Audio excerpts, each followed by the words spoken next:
Hello, everyone in Internet land, and thanks for coming to another episode of Northern Lights Books Author Interview Plunge.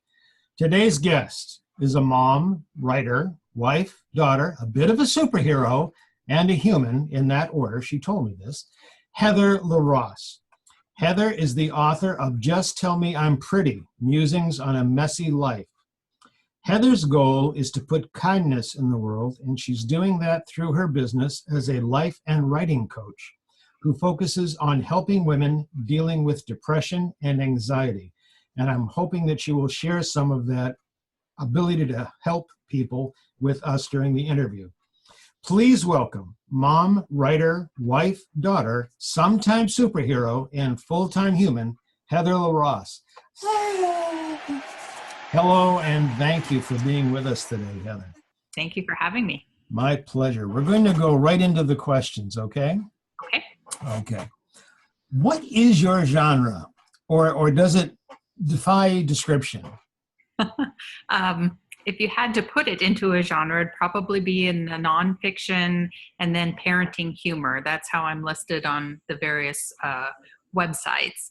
But I do believe it kind of defies a genre because I touch on so many different topics. It's not just parenting and it's not just humor. Very good. Some authors tell me that writing is a solitary profession, and we have that image of the author hammering on a keyboard with an unshielded light bulb burning over their heads, and they have an ashtray full of cigarette butts. You don't look like a smoker. A strong cup of coffee or something even stronger close at hand. I'm guessing that's not exactly your authoring experience, is it? Not exactly. I don't smoke, but I do have an office that I do most of my work out of, and I have been known to sit there with a glass of wine. Some of my most humorous articles have come forth after indulging in a glass of wine. Sometimes it just, especially if I have a deadline, it just kind of takes the edge off. I don't have a high tolerance, so I can't go much above one glass, but yeah, and it is very solitary. I find it difficult to concentrate if I have people around, which makes it hard because I have 3 boys in the house and a husband and a dog, so finding that time to be alone is sometimes difficult, and my office doesn't have a door, but that is something I'm working on. It's a goal for 2018, to get a door. Okay, very good. Shut them out. Separate yourself. Yes. You mentioned articles, and I know you have the book out, so you also have a website. I do. Could you tell us something about that? Yeah, so I blog at Tipsy Tiaras. You'll notice the image is a champagne glass with a tilted tiara on top. That came about from one of the first articles that I wrote for a larger website that seemed to go, in my world, viral. It had over 150,000 shares, and it was a letter to my neighbor, moved into a new neighborhood, and I had gone and walked the dog. And that day I had been unpacking, and I found a tiara that my son had bought me. And he had not too long before commented that I never wear the tiara. So I put it on, and I was thinking when he comes home from school, he's going to be so happy. I went out, I walked the dog, I came home, and I told my husband how excited I was that I had met 6 of our new neighbors. And he kind of looked at me and he said, "Just now?" And I said, "Yeah, I just walked the dog." And I met him, and they were so nice. And he goes, "So you just got back from walking the dog?" And I'm thinking, I'm not sure why this is so hard. "Yes, just now." And he said, "Do you realize you're wearing your tiara?" And I was just mortified. Nobody had said anything. And I thought, I'm now going to be known in the neighborhood, the woman that walks her dog wearing a tiara. So that's how the website Tipsy Tiaras was born, and my love for champagne. So yes, I blog there, and then I've written for a myriad of other websites, mainly parenting, some mom-focused, and a lot around ADHD. Okay, very good. And just so our watchers and listeners will know, links to all of your content will be available underneath the interview. So you mentioned ADHD and you mentioned parenting and nonfiction. Who is your target audience? Mainly women, not to exclude men. And I have had some men read my book and say that they loved it. So that was wonderful. But it is mainly women, a lot of moms, but not necessarily just mothers. I think if you've ever cared for a child in any capacity, whether it's your biological child, a stepchild, family relation, anything, you can relate to a lot of my writing. It stems from a place of love and actually a whole lot of insecurity. And that's why I started writing, was I felt a missing connection with other women, and I wanted to be very, very real. A lot of the stuff I was reading, it's all about what you should do as a parent, what you shouldn't do. And there's a whole lot of shaming and there's a whole lot of judgment. And it is exhausting, because in the end, we're all trying to do the same thing, and that's raise really good people. And I fail at it sometimes. I get up and I have the best intentions, and I find myself yelling, or I find myself, just too exhausted to make a good dinner. And I wanted other women to know that they weren't alone. And that was my goal in writing, and to talk about my experience with parenting a child with some extra needs, the ADHD. I was overwhelmed when he was diagnosed and felt so alone. And my ADHD articles have definitely been the ones where people seek me out to let me know how helpful the writing was and how much it made them feel like they weren't alone in their parenting struggles. Excellent. Very, very good. You told me earlier that you work as a life coach. I believe you recently got certified or whatever that is. Okay. I apologize that I'm not knowledgeable on this, but I'm hoping that you'll take the time right now to educate me and educate our listeners and people viewing the interview. You encourage people to write, and that's what your life coach work is. Can you help me out with this? Explain this to me. Tell me if I need it. My passion in life since I was 8 years old has been writing. Reading when I was younger. I'm an only child, and we lived in Europe for a few years, and we lived really far away from all of the kids that I went to school with on the American Air Force Base. And so I was alone a lot, and I escaped into books. And I remember thinking how magical it was that somebody could take me to a completely different world in my head, just with the power of their words. It was amazing. It kept me sane, I think. And I wanted to do that. I wanted to do that more than anything. And I've carried that with me. I have a degree in English literature. I was amazed when I went to college that somebody was actually going to give me college credit to read books and write stories and learn about Shakespeare and poetry and, Grimm's fairy tales and mythology. And it was just some of the best times I've ever had were in college with the stuff that didn't feel like work, but I was getting, praise and accolades for completing. And, I kind of did the thing where I graduated from college and I didn't know what I wanted to do. And I got stuck in the tech world, which my first day at working at Microsoft, I remember my manager said she had an emergency and she had to leave. And she said, okay, so you're going to want to find the file folder on your desktop. And I'm looking around on the literal desktop and just completely clueless, and got caught up in the money there. And so got away from writing a little bit, but I've always journaled. I've always kept a diary. I've always written poems. And when I had my sons, it kind of sparked something, because I would start writing stories for them and they loved them. And I've been extremely, extremely fortunate to be at a place in life now where I can focus full-time on writing. So I've done writing as kind of a marketing manager, an advertising agency, account supervisor. That's always been part of what I do, but now I get to do exactly what I want to do and be as creative as I want. Excellent. Your life coach work, I might have this incorrect, but you specialize with women, or you work a lot with women. And can you explain the motivation for that? It was selfish. I feel missing a village these days. People are scattered. My family my parents live down south for half the year, again, only child. So I don't have the siblings. My parents are pretty much it. And I've found myself growing apart from some of my friends, just not because we fought or disagreed about anything. It was just life took us in different directions. Schedules, made it hard to get together. And I wanted a connection with women. And I felt like I had enough life experience now that I have some, value to add. I, a few years, well, actually 11 years ago, decided to go through massage school. And so I became a licensed massage therapist because I wanted to help people. I wanted people to interact with me and leave feeling better than when they came in.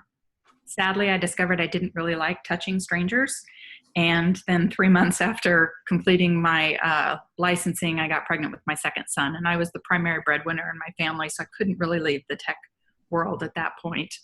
So I started life coaching because I wanted to help women. And I do believe that there's a power that I can't necessarily put into words, which is frustrating since I'm a writer, around using writing to heal and get in touch with deeper parts of yourself, to uncover your truths and connect with, everything. And I feel like there's an importance in doing it with your hand, not on a device, kind of that brain, hand, eye, hand, whatever coordination. I believe that's important. So I make sure to do some handwriting every day, even though most of my writing for like my books and articles is done on my computer. So in your life coach work with others, do you emphasize handwriting and longhand? I do. And that's important because, again, the brain, hand, mind connection? There's actually been research done on the benefits and the value of handwriting these days, especially since we're, so disconnected. There are, and I might be misspeaking, I'm not the greatest at quoting the articles that I've read, but I've read them about, the synapse connection that happens from the brain to the hand. And I know for me, if I write a to-do list by hand versus a to-do list that I plug in on my phone or on the computer, I will remember the things on my to-do list better than I will on my phone. So I think and it's a lost art. I mean, we should write a little more. We need to give our fingers a little workout, more so than this. And it allows you to do it anywhere.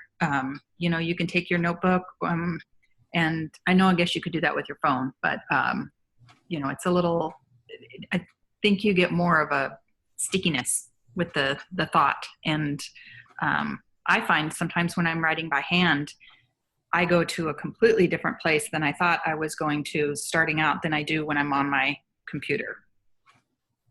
Yes, I can appreciate that very much. Based on what you've shared just now and based on previous conversations you and I have had preparing for today, I'm gonna offer that you're a very compassionate person, a very empathic person. I'm not going to use the word spiritual because that has so many different connotations these days. But going with the compassion and the empathy, if you could change one thing in the world to make it a better place, what would it be? That everything that we say is said from kindness.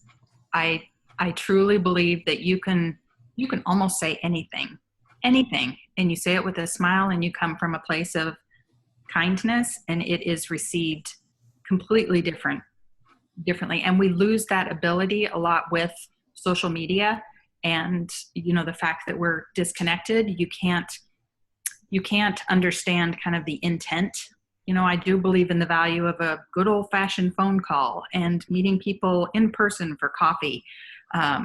Things that you can say online. In fact, I have a really good example of this. Just this weekend, I had my very first online social media spat, I guess you could call it. And I was torn up. I hate the thought of somebody feeling like I've done anything to make them feel badly, because I do try to come at everything with kindness, but it was on social media. She had posted a link to the Fire and Fury, the new book out, the free PDF. And she said, whoever posted this, you're my hero. And I made a comment and said, please don't download this. As an author, it pains me to see somebody's work being given away for free, and the author deserves to be paid for his work. She came back and said, he's got a buttload of money already, and this is an issue of national security, and this should be free anyway. And I said, we are not ones to judge who has plenty. Being a fellow writer, I think you would understand, you would feel frustration if somebody decided you had plenty and gave away your work for free. And I tried to end it by telling her how much I respected her, how much I loved the stuff she put out there. I share her quite a bit on my page. And that wasn't enough. I got unfriended. She turned off commenting and she unfriended me. Now, she wasn't somebody that we met in the blogosphere. We got connected that way. But it was still, I felt horrible because what I realized as I sat and thought about it was I still stood by my assertion that authors should be paid for their work. But I publicly shamed her, and I should have messaged her offline and said, can you think about it from this point of view? And something I'm always telling my kids is you will never convince somebody that they are wrong by poking at them and telling them and shaming them. You just won't, because it's a human instinct for us to protect ourselves. And so we will come up with any excuse of why what we did wasn't wrong, because that's a horrible feeling to feel like what we did was wrong. And while a lot of people, would say, well, no, you did the right thing, you should call it out, I didn't need to do it in such a public way because that puts her on the defensive, immediately. So to get back to your question, that was really long-winded. I would, ask that everybody, anything that they say or do is just done from a place of kindness, because we can all have different opinions and opinions aren't facts. So. Very good. And I appreciate that situation very much. You mentioned the importance to you, and you believe to others, of face-to-face meetings, of having a coffee, sitting down with the other person, even picking up the phone, and that is a different experience than the social media sphere. So that leads me to ask, do you ever work with writers groups? Do you go to conferences? You have you have your book, you have your blog, your life coaching. Yeah. Can you tell me about this? Well, that's my super exciting goal for 2018. So I am just out of school as of October. I have a few more hours of coaching to reach the level of being able to say I've completed certification. And I am already in the works on creating a female empire of wonderfulness and kindness. And so I have an online women's group. I just started it New Year's Eve. And I have 21 women. I provide daily prompts for them. And it's usually around things like today's daily prompt, or it's a carryover from yesterday. So yesterday was all about noticing. So just noticing your inner dialogue without judgment and without the desire to change anything. It was just noticing. How often do you talk to yourself in your head during the day? And what are you saying? Do you celebrate your wins? Or are you more likely to berate yourself for the things that you've fallen short on? And so it was just an exercise in noticing how we talk to ourselves. And again, without judgment or the desire to change anything. And then today's daily prompt was, so notice these things. And then for everything that you're telling yourself, I'm a bad mother because I yelled at my kids. I'm a bad wife because I was, too tired to watch a movie with my husband. I just want to go upstairs and read a book. So for all of those things you're telling yourself where you're falling short, ask the question, is it true? So is it true that I am really a bad mother because I yelled at my kids, because my son woke me up twice last night and I only got 4 hours of sleep and I was tired and busy? It's not true. And so just noticing and reframing, these things that we tell ourselves on a daily, hourly basis about how we're moving around in the world. And so much of it just is not true. I mean, I wouldn't say these things to my kids or my best friend. You were a horrible mother because you ordered pizza tonight, even though you spent $300 on groceries at the store today. So it's things like that I'm working around. And yes, I plan to do in-person workshops. I'm hoping that this online women's group is going to start to really blossom, and everybody's going to do, supporting everybody else. And eventually we'll have an in-person meeting and everybody can fly in. We'll do someplace amazing like Southern California, the beach or something. And, just do that in-person support and connection. And again, we'll do a lot around writing. So that's 2018. Very good. You've written one book so far. Are there other books in your future? Oh my goodness. I have 9 on my computer that are in various forms of, I have a completed children's book, which I have had since my son's 14 now, and I wrote it when he was 3 and he was scared of monsters.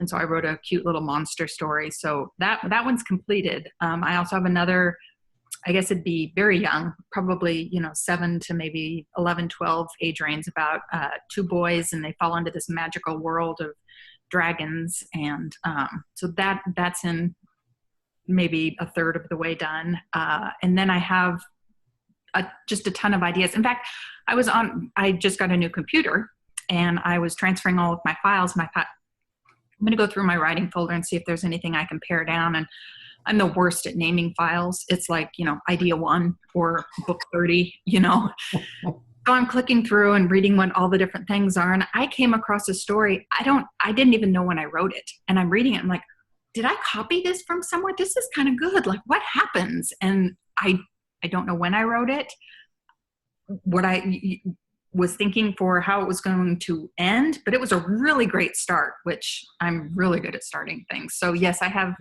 many more books ahead of me, but I don't know if I will stick with kind of the nonfiction essays from, my life, or if I will delve into the fiction world, which was my ultimate goal. I wrote a book when I was 8, about a horse, a girl and her horse.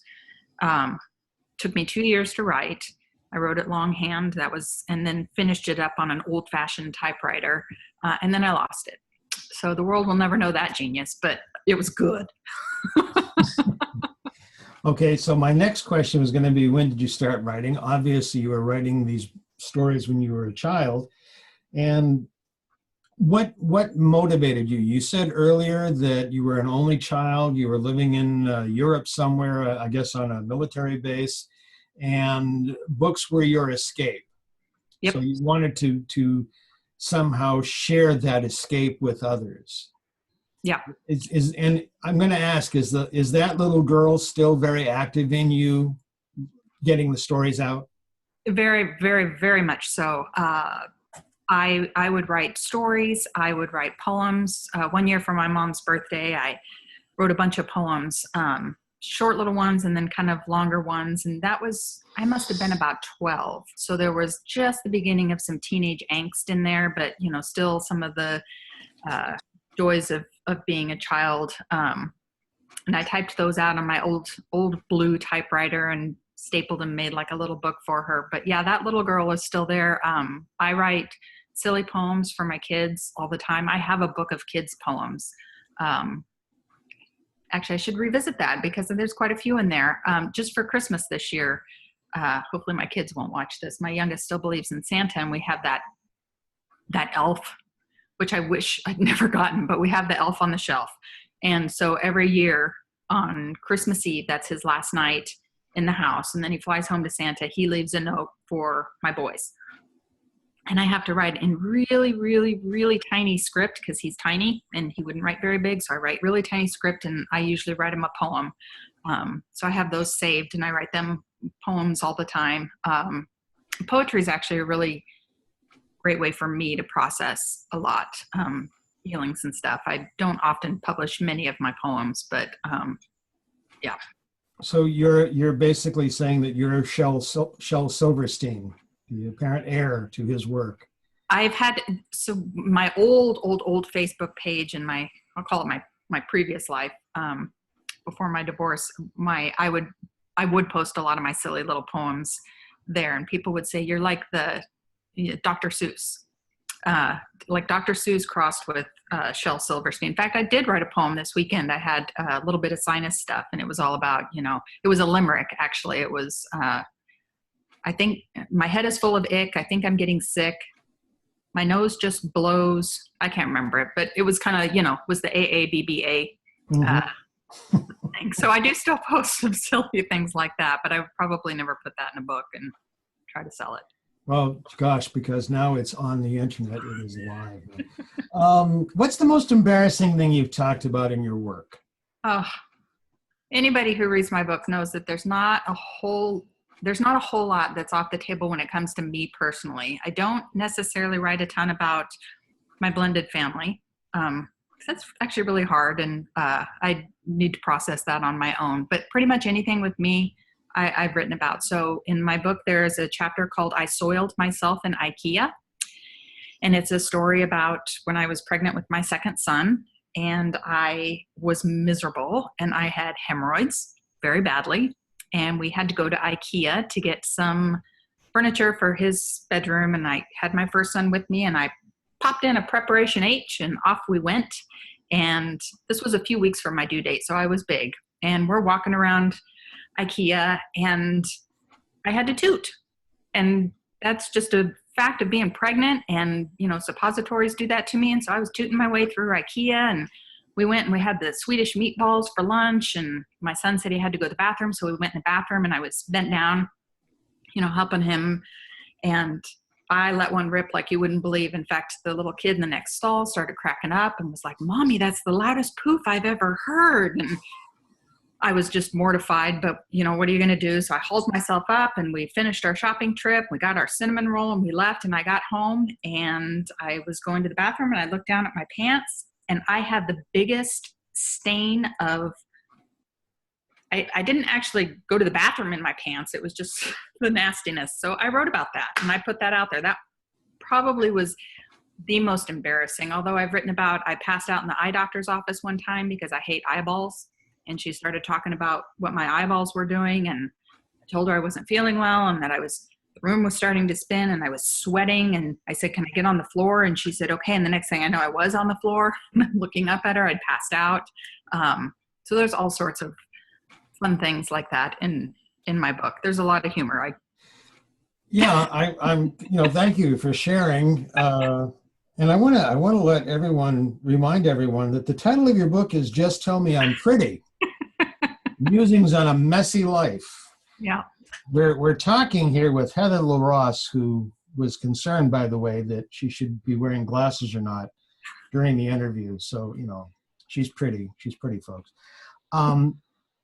Aside from your life coach work, when you talk with other writers, other people producing books, what advice do you have for them? Keep going. Keep going. I think we're some of the people on the planet that are hardest on ourselves, that we second guess ourselves the most.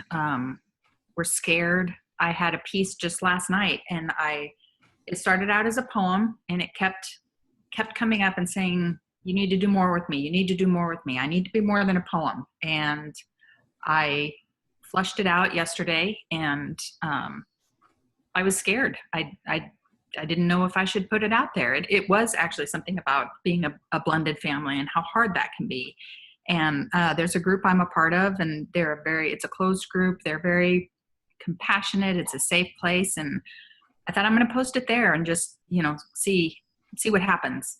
The feedback was great. It was amazing. And the feeling I had of, why did I doubt myself? What's the worst that could happen? Someone doesn't like my writing, or, not everybody is going to like my writing. Not everybody's going to like me, and that's totally okay. And I talk to so many people, especially so many women who say, I would love to write, but I don't think, this is the number one thing they say, I don't think anybody cares about hearing my story. And that is one thing. That's the first thing I do in my coaching is tell me your story. And, when they get done telling it to me, let's celebrate that. That's amazing, because there might be thousands of books out there about a woman that was in an abusive relationship, say, or a mom who has a kid with ADHD, but no one has told your story. And your story will be just maybe even a nuance here or there, but it will be different because it's yours, and everybody has a story to tell. And I think everybody should tell that story. It may not ever be a book, but to get that out and to get it on paper and to feel that sense of accomplishment and like I did it is huge sometimes. Excellent. So this is the advice you give others to help them overcome their personal feelings and personal obstacles. What was the greatest obstacle you encountered in completing Just Tell Me I'm Pretty, Musings on a Messy Life? The biggest, there were so many. I too started out saying, I don't think anybody would care about, I mean, who wants to hear about me soiling myself in IKEA, or who wants to hear about, the struggles I've had with dieting, or last year I had a hysterectomy. Who wants to hear about, me having a hysterectomy? And I remember how scared I was last year before my surgery, and how I felt so alone. And I spent hours on the internet looking for other stories from, people that had it and what the experience was like. And, it's kind of like anything in life, any big thing, you almost can't describe it, and you don't understand it until you've experienced it, because everybody's experience is a little different. But every time I found, a story of somebody who'd made it, which I know sounds ridiculous, but a woman who'd had it and came out on the other side and was okay, it eased my fear, just a little bit. And so that's what I want to give to people. I want them to know that, I do stupid things every day, and I fail all the time. And, I resolve every morning to get up and learn and try to do better. And, I may succeed and I may not, and that's okay. We are human. I'm reading a book right now called Writing to Awaken, and it's all about writing your truth. And it has some really amazing writing prompts to get you kind of in touch with deep truths. And it's been, extremely eye-opening. And it talks about kind of your image of who you are based on how you grew up and what your parents thought of you and who you are, and how that differs from who you actually are. So it's, and I know this about myself. I know that I have these thoughts that aren't always kind, but nobody else knows that. So as long as what I put out there is what I want to receive back and how I want the world to be, I'm okay with having those icky thoughts. That's okay. That's human. I'm trying not to dwell on them, and I'm trying to change that internal narrative. But it's just like going to the gym. You can't go to the gym once and work out and be like, okay, why am I not skinny? It's the same thing with our mind and all the things that we've made ingrained in us from very, very, very little. You have to constantly work at it. It's a job. Mm-hmm. It is indeed. What is something memorable that you've heard from your readers, your fans, on your blog, when you go to these workshops and stuff, on your book? I mentioned earlier that my pieces on ADHD have been the ones where the most people have reached out to me. My son had a friend who's also ADD, and I didn't know that his dad followed my blog. I know his mom kind of. I mean, we keep in contact. They're not really friends anymore, the boys, but we keep in contact somewhat regularly. But I didn't know he read my blog.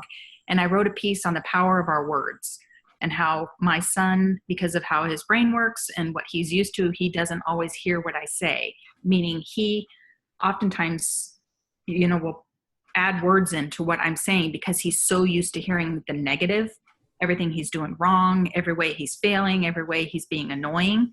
And so we had an experience where it was a big wake-up call that he doesn't always hear what I say. And I wrote a story about it. And my son's friend's dad reached out and said, I'm here in tears. I realized that I've done this with my boy, and this was a huge, huge wake-up call to me. I had a woman reach out to me and say she was a teacher, and that she had printed out my article and was giving it to the principal and was putting it on her refrigerator as a reminder of daily of how to interact with, these kids that are a little bit different. So that's been the most heart filling. And then of course I love to make people laugh. So anytime I write the humorous article and somebody reaches out and says, oh my gosh, you had me in tears, or, thank you, that was hilarious. I definitely love hearing that feedback. So those would probably be the two things is, oh my gosh, that was really funny, or, oh my gosh, now I'm crying. Okay. So you go for the emotional extremes. Okay. Very good. Yeah. Switching gears a little bit. We just have a few more questions. I want to thank you for your time, but there's some more things that I'm just very curious about, and I'll admit it's on a personal level. You could have lunch with anyone from history except your current interviewer. Who would they be? I have the biggest, I've never had a celebrity crush ever. I've not been one. I mean, I have actors and actresses that I admire, but I've never had somebody that I would say, if we went to an auction, I would pay top dollar to be able to have lunch with them. But I do now, and it's Hoda Kotb. She's from the Today Show. She's the new co-anchor of the Today Show with Savannah Guthrie. So she's been on Hoda and Kathy Lee. And she's, a news anchor and the most genuinely beautiful human I think I've ever watched interact with other people. I mean, when she meets somebody on the Today Show, the Today Show has the people that stand outside in the morning, and they have the signs, and sometimes the anchors will go up and say hi to them. She truly looks like she is excited to meet every person. And I've read accounts of people that have met her, and they say she really makes you feel like you're important. She just adopted a little baby girl this last year, and watching her talk about motherhood and how it's changed her, and I will try not to cry, but she just seems like such a beautiful person. And she is someone that she puts kindness out there. I don't know that there's ever been anybody that I've heard of or read about or even seen on the show that has anything icky to say about her. She's always there. She's lifting you up. She's saying, the kind things. Her smile, her smile lights up a room. I would be floored and overjoyed to be able to meet with her, especially and put my book in her hand. Cause now that she's a mom, and she adopted, much later in life. And I think she gets to appreciate some of the things of parenthood later in life that, other people don't, but she just seems beautiful. Not just aesthetically, but inside. Kind of a cross between a hero and an exemplar. Yes. Very good. Next up, if you could have been the author of any book ever written, which book would you choose? Oh, gosh, just one? Yes.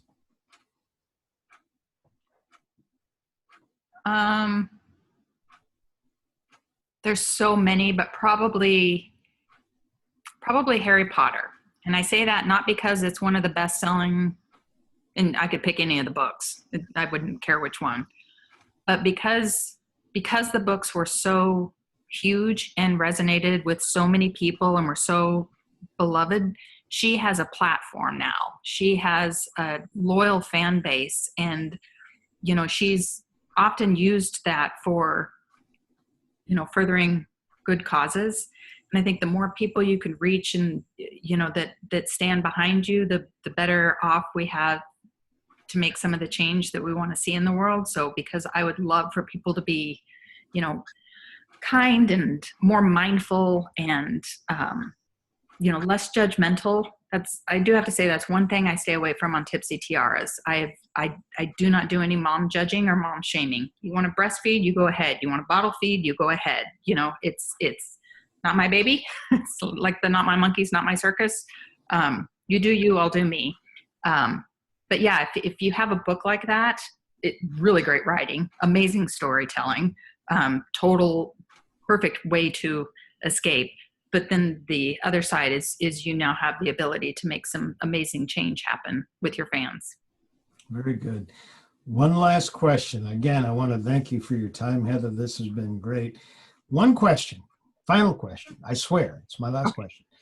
What question do you wish that someone would ask about you or your book or your work, but nobody ever has?